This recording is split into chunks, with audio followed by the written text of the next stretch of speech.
जैसा कि स्टूडेंट्स आप जानते हैं कि हम फर्स्ट ईयर बियोलॉजी का तीसरा चैप्टर पढ़ रहे हैं।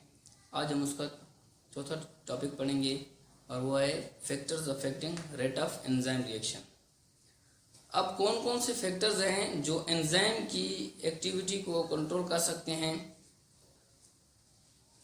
हमारे पास चार फैक्टर्स हैं: enzyme concentration, substrate concentration, temperature और पीएच वैल्यू। ये आपकी बुक में भी दिए गए हैं। तो इन चारों को हम डिटेल में पढ़ेंगे कि इनकी वजह से एंजाइम की एक्टिविटी मुतासर हो सकती है, मतलब कि वो एंजाइम की फंक्शनिंग को जो है मुतासर कर सकते हैं, अफेक्ट कर सकते हैं।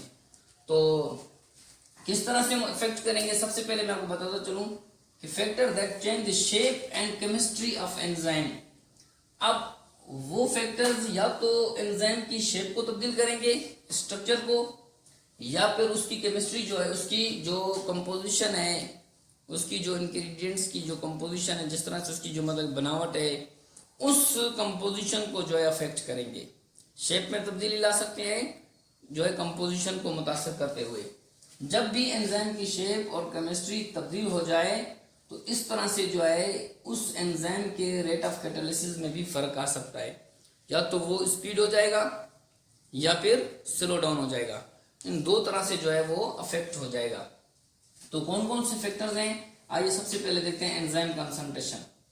एंजाइम कंसंट्रेशन कौन सा फैक्टर है? Increasing concentration of enzyme in unlimited substrate concentration. फर्ज करें कि हमारे पास बहुत सारा सबस्ट्रेट है। अब सबस्ट्रेट की जो मिकदार है वो अनलिमिटेड है, मतलब कि बहुत ज़्यादा क्वांटिटी में अवेलेबल है, जबकि एंजाइम जो है हमारे पास लिमिट क्वांटिटी में है। मैं आपको मिसाल दे सकता हूँ कि फ़र्ज़ करें हमारे पास 15-20 जो है सबस्ट्रेट हैं और सिर्फ 2 या 3 हमारे पास एंजाइम है। तो इससे होगा क्या कि एंजाइम की जो एक्टिविटी है वो रिएक्शन रेट को इंक्रीज करेगी। मतलब कि आप जितना जो है एंजाइम पुट करते जाएंगे, जितना एंजाइम लगाते जाएंगे, उतनी रिएक्शन में भी मतलब कि रिएक्शन स्पीड होता जाएगा, रिएक्शन चलता रहेगा, इंक्रीज करता रहेगा। तो इस तरह से मतलब कि अगर हमारे पास सबस्ट्रेट की लिमिटेशन, सबस्ट्रेट की जो क्वांटिटी है वो लिमिटेड नहीं है, अनलिमिटेड है, बहुत सारी क्वांटिटी में मौजूद है, तो जितना आप एंजाइम पुट करते जाएंगे उतना केमिकल रिएक्टिविटी भी चलती रहेगी। लेकिन अगर सबस्ट्रेट की कंसंट्रेशन कम हो गई और एंजाइम ज्यादा आ गया, तो ये हमारा अगला पॉइंट है, सबस्ट्रेट कंसंट्रेशन। अगर सबस्ट्रेट की मिकदार ज्यादा हो गई और एंजाइम आप जो है ज्यादा डालते गए, सबस्ट्रेट कंसंट्रेशन लिमिट हो गई, कम हो गई, और अगर आप एंजाइम की क्वांटिटी बढ़ाते गए तो जाहिर सी बात है सबस्ट्रेट जो है वो तो लिमिटेड क्वांटिटी में है, जबकि एंजाइम ज्यादा है। तो एक लिमिट आएगी, एक स्टेज आएगी कि एंजाइम्स जो है उन सबस्ट्रेट को जो है मुकम्मल तौर पर केमिकल रिएक्टिविटी करा चुके होंगे। अब सबस्ट्रेट हमारे पास कम हो चुके होंगे, खत्म हो चुके होंगे, तो एंजाइम की एक्टिविटी का होना जो है फिर ज्यादा हमारे लिए काफी फायदेमंद नहीं है, सुइटेबल नहीं है। क्योंकि एंजाइम्स अगर ज्यादा हैं और सबस्ट्रेट हमारे पास अवेलेबल नहीं, खत्म हो चुके हैं, तो फिर एक्टिविटी भी रिड्यूस हो जाएगी, कम हो जाएगी। तो ये आपने याद रखना है कि सबस्ट्रेट कंसंट्रेशन ज्यादा है, एंजाइम ज्यादा रहेंगे तो फिर एक्टिविटी इंक्रीज करती रहेगी। लेकिन अगर सबस्ट्रेट कंसंट्रेशन कम है, लिमिटेड है, और एंजाइम्स ज्यादा हैं, तो फिर इस तरह से जो है डिक्रीज आ जाएगा, आपको जो है केमिकल रिएक्शन जो है रेट ऑफ कैटालिसिस मुतासिर हो जाएगा। ये दोनों पॉइंट्स आपको मैंने बता दिए। तीसरा पॉइंट है टेम्परेचर। टेम्परेचर बहुत ही इंपॉर्टेंट और अहम फैक्टर है जो है आपका एंजाइम की जो रिएक्शन में, एंजाइम एक्टिविटी में। किस तरह से अब देखें कि हमारे पास टेम्परेचर कितना होना चाहिए तो एक्टिविटी होगी, या फिर कितना ना हो उससे जो है आपकी एक्टिविटी मुतासर हो सकती है।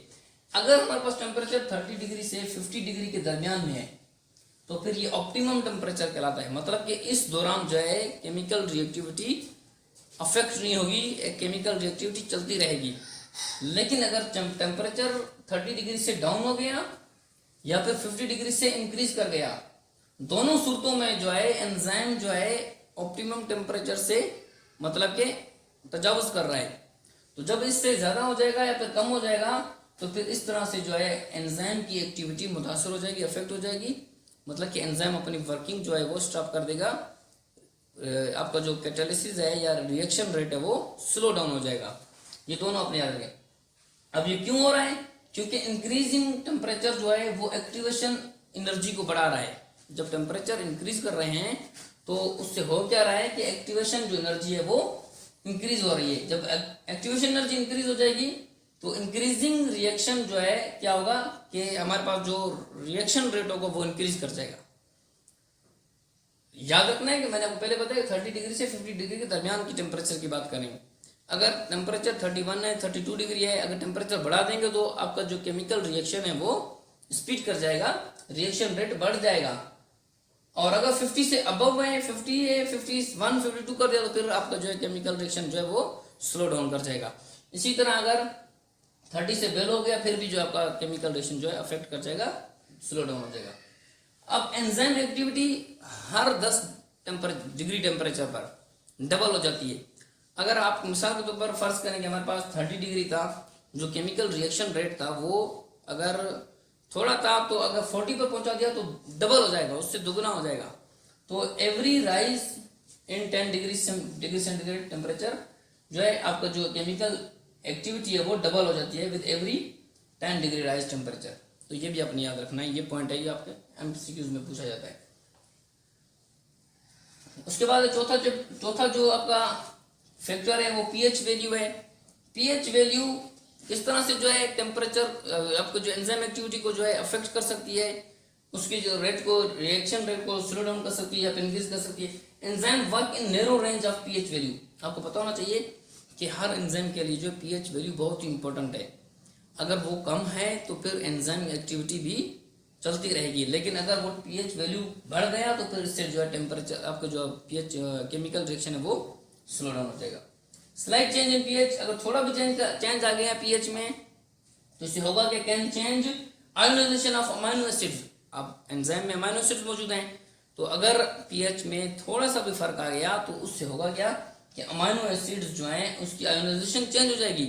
जब अमाइनो एसिड्स की आयोनाइजेशन चेंज हो जाएगी तो फिर ये क्या करेगा, एक्टिव साइट को जो है मुतासिर कर देगा। एक्टिव साइट जो है वो इससे अफेक्टेड हो जाएंगे। इसके नतीजे में होगा क्या, इसके नतीजे में जो रिएक्शन रेट है वो रिड्यूस हो जाएगा, कम हो जाएगा। तो ये चार आपके जो हैं क्या हैं, फैक्टर्स हैं। अगर इन चारों फैक्टर्स में से किसी एक पर भी असर आया तो इससे होगा क्या कि एंजाइम की जो एक्टिविटी है वो मुतासर हो जाएगी, अफेक्ट हो जाएगी। उम्मीद है कि आपको मेरा ये लेक्चर समझ में आ गया। अगर आपको ये लेक्चर समझ में आ गया तो काइंडली मेरे इस चैनल को लाइक करें, सब्सक्राइब करें और बेल आइकन पर क्लिक करें। इंशाल्लाह आपको इस तरह की मज़ीद वीडियोस मिलेंगी। Thank you.